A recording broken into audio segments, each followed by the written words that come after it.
Good morning. Welcome to the Harvest Table. Today I'm going to share a video with you that is really heartbreaking to share, but I have to share it nonetheless. And I'm going to read a scripture from Joshua 4, beginning at verse 20. Then Joshua set up in Gilgal the 12 stones they had taken from the Jordan, and he said to the Israelites, "In the future, when your children ask their fathers, 'What is the meaning of these stones?' you should tell your children, 'Israel crossed the Jordan on dry ground.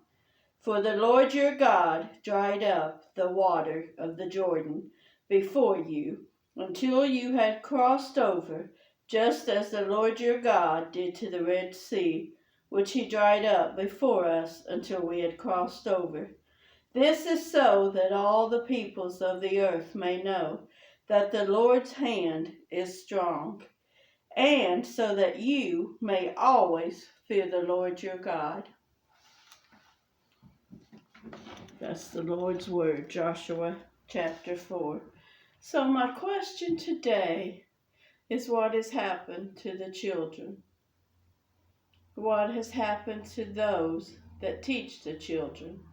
What has happened to the parents, the mothers, the fathers, the teachers, the Sunday school classes? Where are those to teach the children? And I want to tell you some information about Sunday school. Now, Sunday school is very dear to my heart, and I would very much place my life on this statement. I would not be here today if it were not for Sunday school.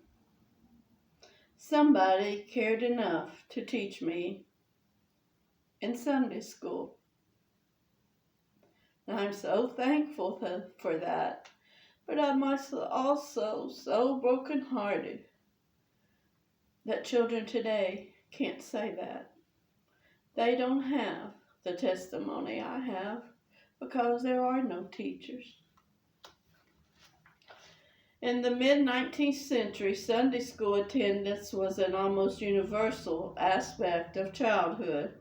Even parents who did not attend church regularly often insisted that their children went to Sunday school. For many churches, Sunday school became the main outreach, a branch of the church where many of the biggest events in a child's life was celebrated. It began at Sunday school. Annual picnics, award days, parades, rallies, and other events that gave families social connections. They were all included in the yearly calendar of community events. Who is most credited for creating Sunday school? Robert Raikes, a British journalist and philanthropist, began his Sunday school drive in July 1780. His aim was to educate poor children who worked in factories during the Industrial Revolution. Others, such as Hannah Ball and Thomas Keene, had started Sunday schools earlier, but Raikes was instrumental in popularizing the movement and bringing it to the public sphere. In America, the first Sunday school national effort began in 1824. By the late 1800s, Sunday school was looked to as the main hope for church growth. Its stated purpose was organize, evangelize, and civilize. And I got that information from an article on ministrytochildren.com where it talks about a brief history of Sunday school. Did you grow up going to Sunday school? Do you go to Sunday school now? What was the decisions, the culture, the influences that has taken us from a nation where Sunday school was a central part of life to a nation now where Sunday school has pretty much faded away? What are some of the things that's taken us there? Well, in the 60s, a lot of things happened. There was a revolution, and it wasn't always good. It was a time where the youth population made up at least 50% of American society. It was a time where 72% of adults were married. In 2023, 53% of adults were married. Although I couldn't find a stat, but I think that's probably lower now. In the 60s, 42% of adults were smokers, including many doctors. In the 60s, color TV arrived, and by the end of that decade, 95% of American homes had at least one TV. Mainstream religion began to wane. A new kind of church began to a new kind of church began to rise. A relaxed, non-denominational church that did not include Sunday school. In 1966, the cover story of Time magazine asked the question, "Is God dead?" In the 60s, we had the Civil Rights Movement, Women's Liberation Movement, the Vietnam War, the Sexual Revolution, and that brought forth a popular motto, "Make love, not war." Sunday school pretty much collapsed. The culture went to different values, different morals. There is a book out by Dr. Sachs called The Collapse of Parenting. But I haven't read that book yet. I'm going to order it and read it. But I want to talk about the collapse of Sunday school and caring for our kids.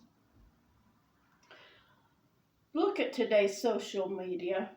Kids have TikTok, they have Facebook, they have Snapchat, they have many, many apps on their phone that do anything but promote good family values.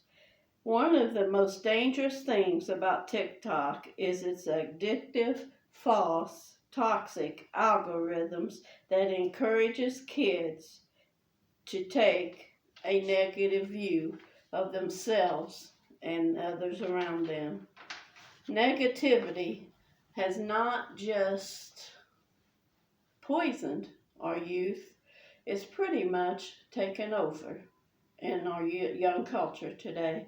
And I've been working with youth a large part of my life. I've worked with kids, not all my life, of course, but a large part. I've worked with kids, and I can tell you, my heart breaks seeing the changes from my generation to this one. And I understand, I'm getting old.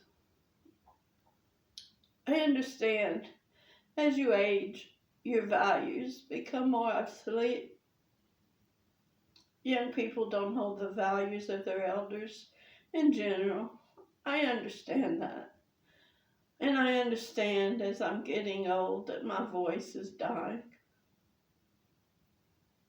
I wish that were not true, but it is. And so I get that. But I'm not just talking about that. I wish that was all there is to the story, but it isn't. It's not just about my generation's voice dying. It's a fact that we have already lost generations of young people. And when I say we, I mean the church, the Christians, the families that were built on strong morals and want to pass those down to children. We've already lost generations. Are we going to get any back? I don't know. I'm becoming very doubtful that we are. And God forgive me for saying that if it's wrong to say it, but I'm just calling it real and what I see every day.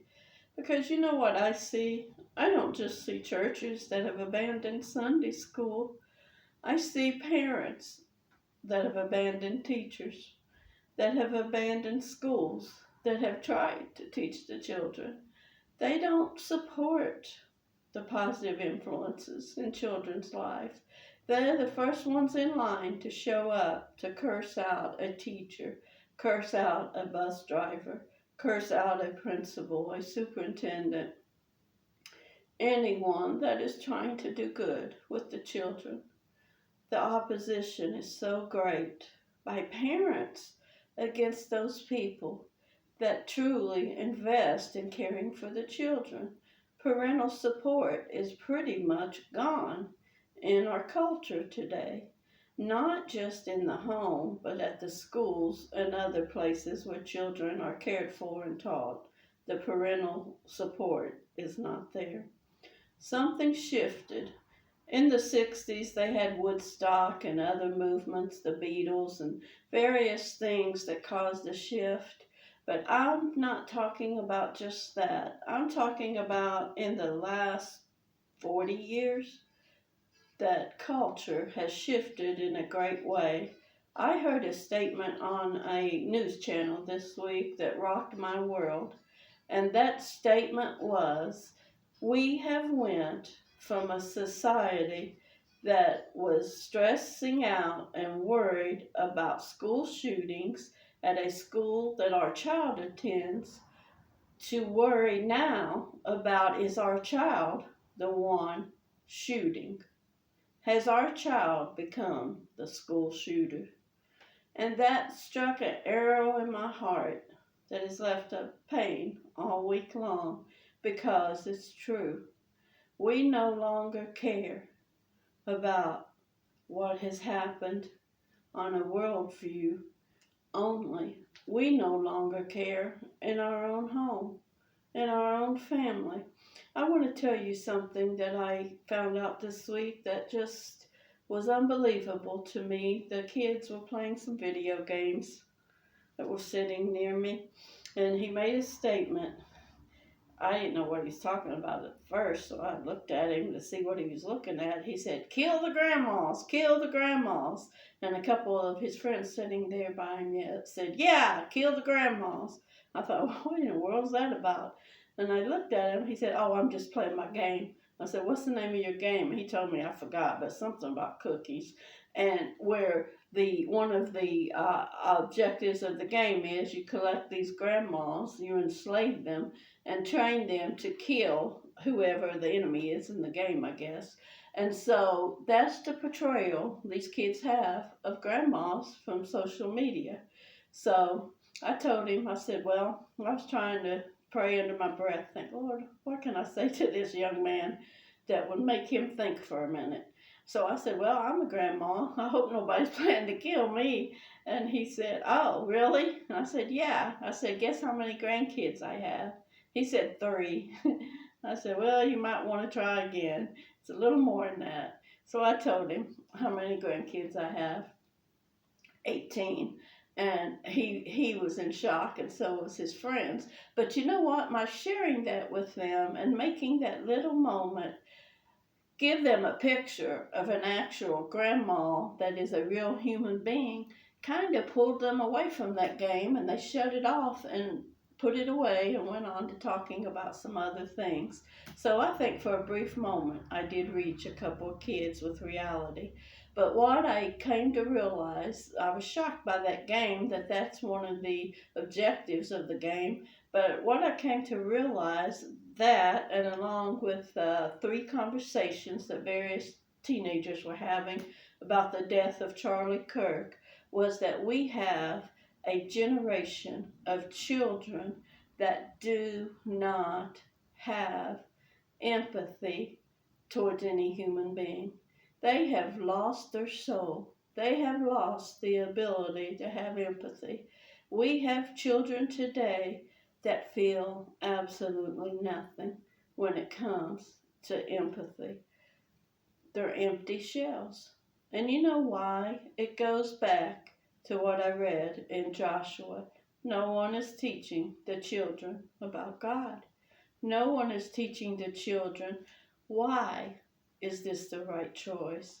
Why does my family have faith? Why do we go to Sunday school and church? Why do we choose kindness and empathy? Nobody's teaching the children that. And so what you have are empty shells, empty souls, empty vessels, absorbing what culture is producing.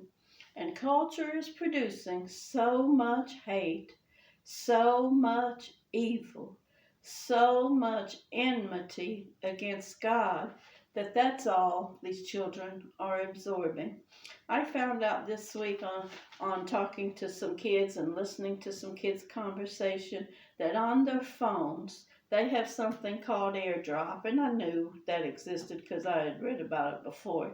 I don't have it on my phone, but a lot of the children do. So I discovered on AirDrop the day after Charlie Kirk's assassination that that video of his death was airdropped across the nation, and yes, here in our little town, to hundreds upon thousands of kids in elementary school during class time. It was passed around via airdrop, and kids saw that murder. Elementary school, mind you, and I heard it from the horse's mouth, so to speak. That was what was filling the classrooms last week. Where are the children? I also heard that there was 300,000 children missing under the previous administration through the immigrants and all the illegals coming over. 300,000 children went missing during those events, and no accountability. I know where most of them went. You do too. Sex trafficking. Those children are being trafficked, abused, used, and made profit off of on a daily basis. And to me, I could be wrong, but to me, it seems like nothing's done about it. There's no consequences. And of course, I know that when it comes to sexual crimes, usually there are no consequences. I know that. But to me, it's a whole new level when it comes to innocent children. And so, where are the people who care for the kids? That's the question I asked today. And so, I just want to challenge us. Who are we teaching? Are you teaching any children about what God is doing and has done in your life, in the life of your family? Are you sharing Jesus in your home? Are you taking your children to Sunday school? But the question is, are there any churches even having Sunday school anymore? A lot of them don't. But you can make a difference in your own home and teach your children and make an extra effort to find a church that is teaching children as well. I thank God every day of my life that I grew up in Sunday school, that I had teachers who taught me the Word of God, and they invested their life in me. They sacrificed their time, not just on Sunday morning, but all through the year, through church camp, through young people's revivals, through youth revivals, through church camp, through Friday night or Saturday night hay rides, cookouts, just all kinds of events. They stopped with what they were doing and went to a church event that helped encourage young people. I thank God for that so much. When I get to heaven, one of the highlights I'll have is saying to those people, thank you for teaching me about Jesus. And I hope you will have people in heaven that will tell you that as well. Make it your diligence to teach someone what God has done, who He is, and how much He loves the little children. Pray with me about this because honestly I'm very discouraged about it, and I'm questioning, is it time to just give up like everyone else has and say those times are never coming back? There's never going to be another generation that teaches Sunday school. There's never going to be another church that cares about investing in kids. Is it time just to accept that and move on? I don't know. It's a heartbreaking thing for me. So pray with me for the children. Pray that God will open up door after door after door in those children's life where somebody teaches them about God, because we're losing them at an alarming rate. Thank you. And if you know someone that has an opportunity to help teach a child about Jesus, share this video with them. Share it with parents and let them know their job is not just about providing physical needs. We need to provide spiritual direction in the children's life as well. God bless you. See you next time.